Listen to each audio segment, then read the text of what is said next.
ವಿರಾಮ ನಂತರ ಮತ್ತೊಮ್ಮೆ ಕಾರ್ಯಕ್ರಮಕ್ಕೆ ಸ್ವಾಗತ.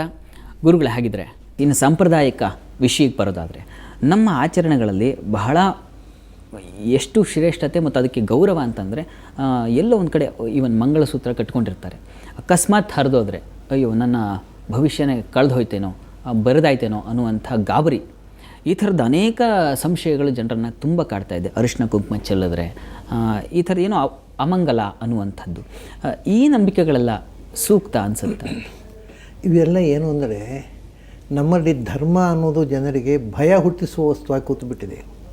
ಎಲ್ಲ ಮೂಲ ಇದೆ, ಹೆದರಿಕೆ, ಹೀಗೆ ಆಗದೆ ಏನೋ ಆಗುತ್ತೋ ಅನ್ನೋ ಭಯ. ಅದಕ್ಕೆ ಕಾರಣ ಅಂದರೆ ಅದರ ಮೂಲದ ಅರಿವು ಇಲ್ಲದೆ ಇರುವಂಥದ್ದು. ಯಾವುದೇ ಮಂಗಳಸೂತ್ರ ತುಂಡಾಗಿ ಬಿದ್ದರೂ ಅಮಂಗಳ ಅಲ್ಲ, ಅದನ್ನು ಬೇರೆ ಮಾಡಿಸಿ ಹಾಕೊಂಡ್ರೆ ಸರಿ. ಅಥವಾ ಅರಿಶಿನ ಕುಂಕುಮ ಸಹಜವಾಗಿ ಆಗುವ ಕ್ರಿಯೆಗಳು, ಬಿದ್ದೆ ಬೀಳುತ್ತೆ. ಅಕಸ್ಮಾತ್ ಮನೇಲಿ ಏನೋ ಕೈ ತಡವಿ ಏನೋ ಬಿದ್ದರೆ ಸಹಜವಾಗಿ ಆಗುವ ಕ್ರಿಯೆಗಳು.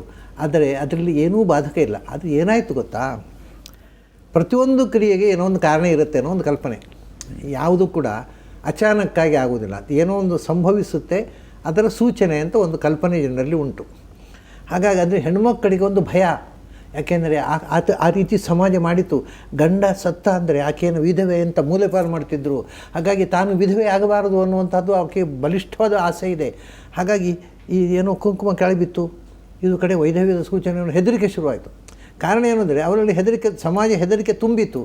ಆಕೆ ತಾನು ವಿಧವೆ ಆಗಬಾರದು ಅನ್ನೋ ಆಸೆ ಇದೆ. ಇದು ಕೆಟ್ಟ ಶಕುನ ಆದರೆ ಅಂತ ಭಯ. ಇದಕ್ಕೆಲ್ಲ ಕಾರಣ ನಾನು ಹೇಳಿದೆ, ಇದು ಅವರಿಗೆ ಸಂಪ್ರದಾಯಗಳ ಬಗ್ಗೆ ಸರಿಯಾದ ಎಜುಕೇಷನ್ ನಾವು ಕೊಡ್ತಾ ಬಂದರೆ ಇದೆಲ್ಲವೂ ಹೋಗುತ್ತೆ. ಯಾವುದು ದೋಷ ಏನಿಲ್ಲ. ಅದು ಹಳತಾದರೆ ತುಂಡಾಗತ್ತೆ. ನಾವು ಕುತ್ತಿಗೆಯಲ್ಲಿ ಹಾಕೊಂಡ ಬೇರೆ ಸರಗಳು ಹೇಗೋ ಹಾಗೆ. ಅದು ಮಂಗಳಸೂತ್ರ, ಅದರಲ್ಲಿ ವಿಶೇಷ ಏನು ಬೇರೆ ಸರಗಳಿಗಿಂತ ಅದು ಮದುವೆ ದಿವಸ ಗಂಡನೇ ಕಟ್ಟಿದ್ದು. ಸೊ ಗಂಡನೇ ಕಟ್ಟಿದ್ದರಿಂದ ನಾವು ಗಂಡ ಹೆಂಡತಿಯಾಗಿ ಜೊತೆಯಾಗಿ ಬಾಳೋಣ ಅನ್ನೋ ಕಮಿಟ್ಮೆಂಟ್ ಅದು ಅಷ್ಟೇ. ಆಮೇಲೆ ಈ ತಮಾಷೆ ನೋಡಿ, ಮೂರೇ ಕ್ರಿಯೆಗಳಿರೋದು ಮದುವೆಗೆ ಶಾಸ್ತ್ರೀಯವಾಗಿ. ಒಂದು ಗಂಡನ ಕೈಯಲ್ಲಿ ಮಂಗಳಸೂತ್ರ ಕಟ್ಟಿಸಿಕೊಳ್ಳುವುದು ಮತ್ತು ಗಂಡನ ಕೈಯಲ್ಲಿ ಕುಂಕುಮ ಹಚ್ಚಿಸಿಕೊಳ್ಳುವುದು. ಅದರಲ್ಲಿ ಒಂದು ಪಕ್ಷ ಹಿಂದಿನ ಕಾಲದವರು ಗಂಡ ತೀರಿಕೊಂಡರೆ ಕುಂಕುಮ ತೆಗಿತಾರೆ, ಯಾಕಂದರೆ ಗಂಡ ಕೊಟ್ಟದ್ದನ್ನು ತೆಗೆಯೋದಷ್ಟೇ. ಅದರಿಂದ ಮದುವೆ ಆಗೋ ತನಕ ಕುಂಕುಮ ಹಚ್ಚೋ ಹಾಗಿಲ್ಲ, ಗೊತ್ತಿಲ್ಲ ಜನರಿಗೆ. ಮದುವೆ ಆಗೋ ತನಕ ಕುಂಕುಮ ಹಚ್ಚೋ ಹಾಗಿಲ್ಲ, ಗಂಡ ಸತ್ತ ಮೇಲೆ ಕುಂಕುಮ ಹಚ್ಚೋ ಹಾಗಿಲ್ಲ. ಕನ್ಯೆಯರಿಗೆ ಕುಂಕುಮ ಪೂರ್ವದಲ್ಲಿ ಹೌದು. ಅವರು ಬೇರೆ ನೀವು ಲಲಾಟಿಕ ಅಂತ ಚಾಂದು ಗಿಂದು ಬೇಕಾದ್ರೆ ಹಚ್ಚಿಕೊಳ್ಳಿ, ಆದರೆ ಕುಂಕುಮ ಹಚ್ಚಿಕೊಳ್ಳೋ ಹಾಗಿಲ್ಲ ಶಾಸ್ತ್ರದ ಪ್ರಕಾರ. ಇದೆಲ್ಲ ಮರೆತು ಹೋಗಿದೆ ಈಗ. ಹಾಗಾಗಿ ಗಂಡನಿಂದ ಬಂದದ್ದನ್ನು ಗಂಡ ತೀರನ್ನ ಕಳ್ಕೊಂಡು ಉಳಿದದ್ದು ಯಾವುದು ತೆಗಿಬೇಕಾಗಿಲ್ಲ.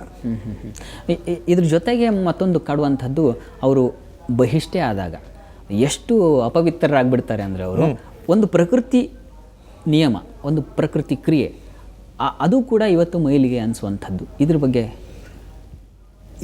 ಬಗ್ಗೆ ಸ್ವಲ್ಪ ಗಂಭೀರವಾಗಿ ನಾವು ಯೋಚನೆ ಮಾಡುವಂಥ ಸಂಗತಿ ಇದೆ. ಏನು ಅಂದರೆ, ಒಂದು ಹೆಣ್ಣು ಬಹಿಷ್ಠೆ ಆಗೋದು ಅಂದರೆ ನಾವು ಅಷ್ಟು ಸಸಾರ ಮಾಡ್ತೇವೆ ಅವೇನೋ ಮಗುಳಿಗೆ.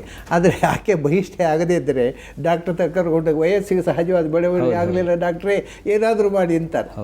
ಆದ್ದರಿಂದ ಸಂಸ್ಕೃತದಲ್ಲಿ ಬಹಿಷ್ಠೆ ಆಗೋದಕ್ಕೆ ಏನಾಗೋದು ಅಂತ, ಪುಷ್ಪವತಿ ಆಗೋದು ಅಂತ. ಅಂದರೆ ಒಂದೇ ಹಣ್ಣು ಬಿಡಬೇಕಲ್ಲ, ಮೊದಲು ಹೂ ಬಿಡಬೇಕಲ್ಲ. ಆ ಹುಡುಗಿ ಹೂ ಬಿಟ್ಲು ಅಂತ.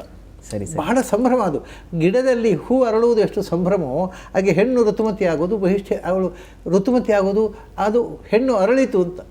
ಇನ್ನು ಫಲಪ್ರದವಾಗಿ ಸಂತಾನ ಆಗಲಿಕ್ಕೆ ಬೇಕಾದ ಪ್ರಿಪರೇಷನ್ ಆಯಿತು ಅಂತ.